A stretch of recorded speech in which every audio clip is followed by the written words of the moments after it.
শিবির ছিল আইএসএফ এর। এখানে অভিযোগ করছি যে পুলিশ দাঁড়িয়ে থেকে তাদের ক্যান্ডেল ভাইরাল হয়। আমার ব্যাপারটা জানা নেই, আমি খোঁজ খবর নেবো, নিয়ে আপনাদেরকে বলতে পারবো। করা যায় না, প্রশাসন তো দলের নির্দেশে চলে না, প্রশাসন প্রশাসনের নির্দেশে চলে। প্রশাসন কেন করেছে সেটা আপনারা নিশ্চয়ই প্রশাসনের কাছে গেলে জানতে পারবেন। এটা আমাদের বিষয় নয়, দলীয় কোনো বিষয় নয়, প্রশাসনের বিষয়। আপনারা প্রশাসনের সাথে কথা বলুন, নিশ্চয়ই জানতে পারবেন। আর আমরাও দলীয় তরফ থেকে খোঁজ খবর নেবো কি অরিজিনাল কি ঘটে।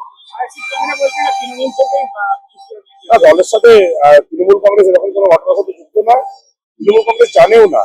আপনারা যখন বলছেন আমরা খোঁজ নিয়ে দেখবো কি হয়েছে। শাসক দল তো সবসময় থাকবে, ও সে যে দলে আসুক কেন, বিজেপি আসুক কেন, যে আসুক কেন, শাসক দল থাকবে। শাসক দল নাহলে পার্টি হয় না, এক দল থাকলে পার্টি হয়। হ্যাঁ, তার রক্ত শিবিরে তো এরা যদি না করতে কি করবে? কি নরসিংদী তো এখানে এতে হচ্ছে, ব্যানারই হচ্ছে। ব্যানার নাহলে এখানে কাজ হবে কেন? বিরোধী দল নাহলে এখানে কাজ হবে কেন? এতে অন্য কিছু কাজ হয়নি, রক্ত শিবির কাজ হচ্ছে এখানে।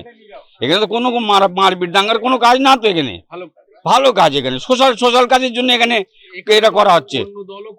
অন্য দলও করতে পারে, হ্যাঁ। এদের বাধা কোনো, সেইটাই তো কথা হচ্ছে এখানে, টাকার ব্যাপার। টাকার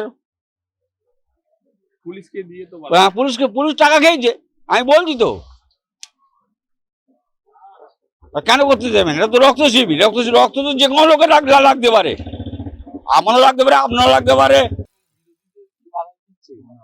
শাসক দল হলে শাসক দল হলে তো কেউ করতো না, কেন এর আগে শাসক দল এখানে অনেক সভা করে গিয়েছে। তো শাসক দলের যখন সভা হয়েছে তখন তো কোনো পুলিশ এসে বাধা দেয়নি বা আদার্স কেউ বাধা দেয়নি। আজ আমরা করছি সেই জন্য বাধা দিচ্ছে। যাক, বাধা দিক, আমরা কোনো বাধাই মানবো না, আমরাও আইনি ব্যবস্থা করছি।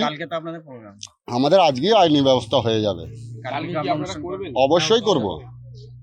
না করে আমরা এখান থেকে যাবো না। রক্তদান শিবির আমার সমস্ত কাজ হয়ে গেছে, আমার রক্ত ডোনারদের নাম লেখা হয়ে গেছে বা আদার্স আমাদের প্রধান অতিথি বা আমাদের চেয়ারম্যান নওশাদ সিদ্দিকী স্যার, উনি আসবেন।